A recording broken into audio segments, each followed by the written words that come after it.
Qo'sholmayapsiz boshqa. Aka o'zi kechagi guringlardan xafa bo'lmang, noto'g'ri tushunmang. Kechagi guringlardan keyin, hammasidan keyin men shunchaki 2 million chiqib qo'ydim ustiga. Tushundingizmi? 500 ming qo'shmadim, 1 million qo'shmadim. Vaziyatni shuni aytganingizdan hamma narsa Alloh qo'lida aka. Bir kun unda, bir kun bunda kecha sotmang deb sizni jo'natdim, bilasizmi? Qo'ldan kelgancha variant qidiring, toping aka. Bir mulkdan ayrilib qolmang. Vaziyatni tushuntirganingizga aytdim. Endi juda imkoningiz bo'lmadi. Men sizni vaziyatingizdan foydalanayotgan bola emasman aka.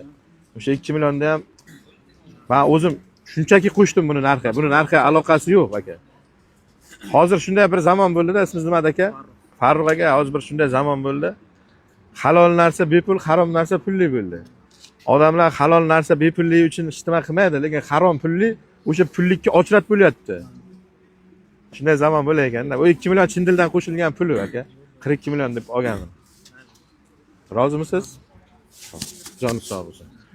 Abzorini aytib o'tib ketaman, eshitdinglar aka, kimga kerak bo'lsa mani mashina aka. 2013 yangi motorga, eski motor emas. Yangi motorga faqat birinchi pozitsiya. Sariqdan metallikka qaytgan bu. O'zi asli metallik bo'lgan, bir sariq bo'lib, yana metallikka qaytgan. Asli jit bo'lgan. Metan gazi bor. Xo'p, sotiladigan narxi 43 million so'm. Kim olsa mani mashina. Akamdan 42 million so'mga olganman. To'g'ri kelsa kimgadir ko'ringlar.